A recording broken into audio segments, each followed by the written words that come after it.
7 years ago, Adam could have never imagined being part of this race. Now here he stood in his wetsuit, feet in the 61-degree Fahrenheit water, with 36 other athletes at the start of the Ultraman Florida. Even with 3 strong Ironman finishes under his belt, Adam worried about his performance. It was going to be a hard 3 days for all of these competitors. Less than 650 people had ever crossed the finish line of an Ultraman race. It got serious all of a sudden right before the gun went off.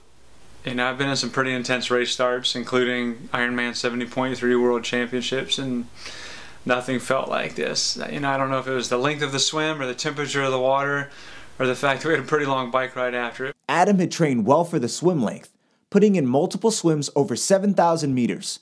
Although today's swim was 10,000 meters, he felt comfortable about the distance. Adam was hoping his kayaker would lead him straight so he wouldn't have to do much sighting. Sighting was both a neck and time killer. Steve King, the former record holder of the 50-mile run, British Columbia Hall of Fame runner, and now the voice and statistician for Ultraman, prompted the crowd to begin the 10-second countdown. 10,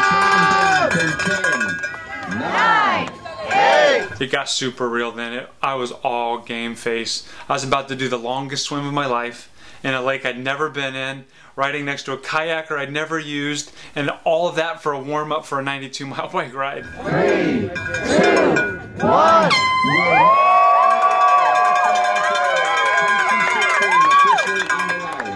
I don't even remember what started the race, whether it was a gunshot or an air horn or somebody yelling go, but the cheer of the crowd pushed us into the cold water, and for the next 200 meters or so, we were sorting out kayakers and swimmers. Adam typically finishes in the first third to half of swimmers and was fully expecting the same performance here.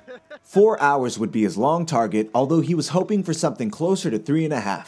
My strategy was to eat shot blocks, 2 of them every 40 minutes or about 2,000 meters. On long days like this, back-to-back race days, the nutrition and hydration are so critical, and you can't afford to make a mistake on those. Temperature would be in the upper 70s each day. You don't stay hydrated, you've thrown your race away. As far as going straight, I actually felt really good. It was a little awkward getting used to the kayak, turning and seeing it right there and trusting that it was on the straight line, but I didn't even use, maybe I sighted once or twice in the first mile and a half. But not all things went as planned. It felt like I'd been swimming for a while, so I looked at my watch, it said 45 minutes, and I hadn't eaten anything yet, and I'm like, what's going on here? Also, I felt like the kayaker was racing me and he had to keep the boat ahead of me. Every time I turned to look when he was ahead, it just put this awkward pressure on my neck because of the angle. I had to look up, and it was, it wasn't good. So we stopped and I reset the food expectations and the water expectations and where the boat needed to be, and then I took off swimming again. Unfortunately, the kayaker did not keep his boat in the ideal position nor offer nutrition at the proper time. Under race conditions, athletes frequently become more emotional. Adam had to work on controlling his, as his crew members would be with him for 3 days. He had to choose what battles to pick and which ones to leave alone. There's a couple of times I just stopped. I was so frustrated. I smacked the water as hard as I could, and I was so mad. I didn't understand what was so hard about putting the boat where I needed to, giving me the food when I needed it, and giving me the water when I needed it. For the next 2 miles, I didn't use the kayak at all. I just sighted on the shoreline or the buoys. Adam began to get cold around mile 4.5 and was wondering what the last 1.7 miles would do to his body's core temperature. There was still a lot of swimming left, and he really had no way to warm up. I learned later that they pulled one swimmer out about the 5K mark. She was hypothermic and delirious. Apparently they were pouring chicken broth on her to warm her up. I felt my body getting cold, but I was hoping that didn't happen to me. Fortunately, I didn't stay cold long. At mile 5 of the swim, it wasn't the cold Adam had to worry about. It was the last stretch. You could see all the kayakers in a line headed to what had to have been the finish line.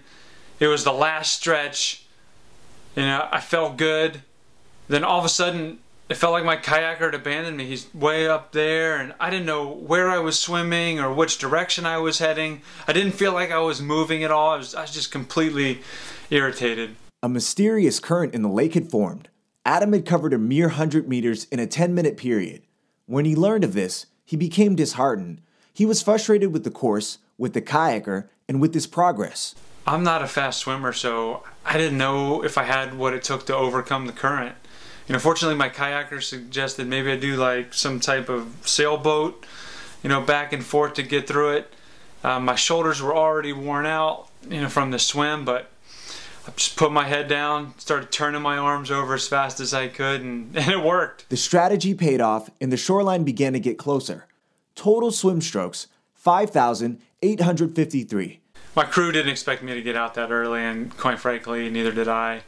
They just did an amazing job, you know, making sure I was dry, getting me dressed for my bike, making sure the bike was all in position, just making everything was ready. As a result of the crew, Adam's transition was fast and soon he was on the bike, wearing his A-Dub Club tri-suit and pedaling his Falco V beam bike. The suit bike combo is quite visually striking. At first you look at it, and then you kind of stare. Today would have to be more than good looks. It was windy and the bike route looked to be facing into the wind almost the entire time. There were a lot of turns too. I was so paranoid about missing a turn that I wore 2 Garmin watches. The one on my right hand was all about my heart rate, and the one on my left hand had the map. It's so easy to blank out when you're just riding. You know, all you have to do is miss a little paint on the street or a sign on the side of the road and you've zipped right past a turn. Adam began putting down an excellent pace, clearly establishing himself as one of the faster riders. He was making the proper turns despite one Garmin failing him from the start and his crew being slightly out of sync with stops. He had worked his way up to 12th place, but at mile 18.5, he had a bad hunch. I had looked at my mileage and felt like I'd missed a turn. I didn't see any other crew support vehicles, but there was another cyclist behind me still. And then I saw the road dead ended. At mile 20.5, I knew I'd missed a turn. Dejected, Adam turned around and waved to the other cyclists that had followed him the wrong way. Indeed, he had missed a turn at mile 18. The detour cost him 20 minutes. After correcting the turn, he still wasn't sure about his position and spent 5 minutes on the side of the road trying to find his crew or something that would let him know that he was on the proper route. Finally, another crew car passed and he knew he was good. I was so frustrated with myself. I'd gone from 17th up to 12th and now I just threw it all away. I'd wasted 20 minutes of time going back and I couldn't blame anyone but myself. I thought for sure my crew was supposed to meet me at the turn, but maybe not. Anyway. Adam began pedaling again, pushing the pace while working to keep his heart rate low. He couldn't wear himself out because the next day was nearly twice as far to pedal. I just wanted so hard to make up the time, but you know, I had to remember that there's still 2 more days left, so I couldn't push too hard. There were a lot of stop signs and traffic lights because it was an open course, and we had to stop at every single one of them. You know, that takes a lot out of time, and then every time you take off from one, that's a lot of effort to accelerate from one of those. Adam and his crew eventually reunited about mile 35. The fluid tanks on his bike empty. The plan was to minimize any stopping. He had told everyone that this was a race, not a bike tour, and didn't want to stop unless necessary. This required the crew to hand off water bottles and food from the side of the road as Adam rode past. I dropped a few water bottles on some of the exchanges, but not too many over the weekend. Sometimes I had to stop and pee, so it was easy for the crew to refill the bike then. Adam had told his crew to monitor his urine timing and color. If it was yellow and spread out, then he wasn't drinking enough and would dehydrate. Based on the frequency and color, they were doing their job. Adam was getting enough fluids and dehydration would not play a factor in his performance. Electrolyte level was another thing Adam was concerned about. He had to make sure he was getting enough sodium and potassium. He had pre-made 4-count packets of DBM endurance racing salts. Every hour I had to make sure I was eating one of those electrolyte packets, drinking 2 to 3 water bottles of fluid, and then eating a pack of shot blocks. And the crew did an awesome job just feeding them to me, making sure I was on rhythm. You know, also they were hyper paranoid about me missing another turn, so they stuck pretty close to me the rest of the day. Eventually, he began to pass other riders again. Some he passed once earlier that day. With the detour, stops and wind, it took Adam about 5 hours to finish the bike. You know, I do a lot of math in my head while I'm riding, and I'd calculated that the time I'd wasted in the detour and looking for the crew, it cost me about 1.7 miles per hour of average speed. I'd finished 11th place for the day, and I looked at the leaderboard for a few minutes, but I was so disappointed for missing that turn and making that detour.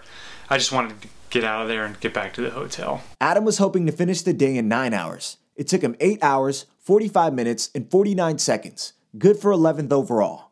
The detour emotionally weighed on him so much that he didn't celebrate beating his goal. He would have to get past it for the next day. He would also need to take care of himself physically before then. The race would start less than 15 hours after leaving the day one finish line. I think we went back to the hotel real quick and then I showered, threw on some compression pants. Adam was in bed before 10 p.m. He wrestled with a head cold that had presumably started from inhaling some of the lake water. His wife gave him some cold medication, but he still tossed and turned and had a fever for most of the night.